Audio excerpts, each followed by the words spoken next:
Omaly fa 17 ny volana aprily no nankalazana ny tolon'ny Tantsaha nisy ny hetsika ny fanandrifitany izay no tanterahana tetsy amin'ny Bucas Antanimena. Ity fotoana ity dia nentina indrindra nanasongadinana ny mahazava-dehibe ny asa tanterahan'ny Tantsaha eto Madagasikara. Fanampanazavana. Raha tsy misy ireo Tantsaha dia tsy misy ireo vokatra fihinana samihafa. Mitana anjara toerana lehibe arak'izany ireo Tantsaha izay miantoka ny fahavitantena ara-tsakafo. Omaly 17 aprily izay andro noentina nankalazana ny tolon'ny Tantsaha dia nisy ny hetsika izay no tanterahana teny amin'ny Bucas Antanimena.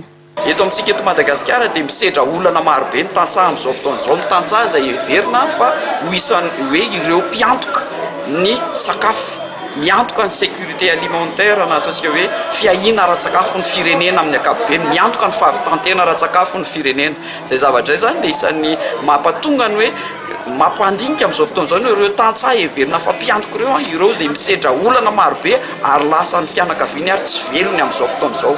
Inona no atao manoloana an'izay Tantsaha tsy velona, Tantsaha tsy mahavita ny tenany akory nefa ny tokony antoka ny sakafo ny firenena izay. Dia izay indrindra no hetsika ataona eto mankalaza ary mifanentana amin'ireo Tantsaha solontenan'ny Tantsaha avy eto amin'ny faritra Antananarivo mba handinika kelany hoe mba hifampizara an'izay hoe manahoana ny ady, manahoana ny tolona, manahoana ny nofinofy, manahoana ny zavatra tokony atao hiatrehana an'ity olam-piainana amahana ny olana mba ahafahantsika mijoro amin'ny andraiky satria izay antsoroantsika dia ny famelomana ny firenena.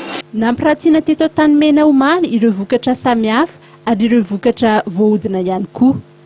Anisan'ny olana sedran'ireo Tantsaha ny tsy fahampiana arabola raha ny voalazan'ny iray amin'izy ireo.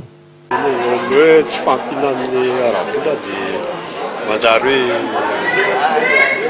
minambola ampanambola izany dia manao apaha. Izay tena tsy mahalo tena ny Tantsaha mbola miankina ampanambola izany izay dia tsy fampinana tany sahirana tena mpamboly. Tena hoe mikarapan'olo hoe mpamboly efa vidiana ohatra izay.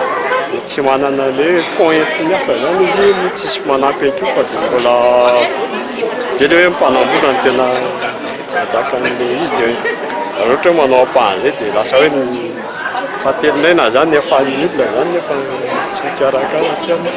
Raha ny Bucas no resahana dia misy lafiny telo no anampian'izy ireo ny Tantsaha. Ny voalohany eo amin'ny lafiny fihahina ara-tsakafo sy ny tontolo iainana dia misy ny fiofanana omenan'ireo Tantsaha. Ny faharoa dia ny fanampiana azy ireo mba ahitantana ary ny fahatelo dia ny fanabeazana ireo olo-dehibe mpandray andraikitra satria ny akabeazan'ireo Tantsaha dia zara raha mahay mamaky teny sy manoratra ka mora hiaran'ny fanambakana sy ny tsindry azo lena isan-karazany. Omaly moa dia nentina ireo mpiantsehatra samihafa mba hanohana ireo Tantsaha ary ny fanjakana dia tokony ametraka ho lara-pahameana ny paikady-pirenena mifototra amin'ny Tantsaha. Ho an'ny mpandrindrany Bucas dia tokony omena zo ny Tantsaha amrana ny fomba azahoan-tany fa tsy ny orinasa vaventy ihany no mahazo tany eto Madagasikara.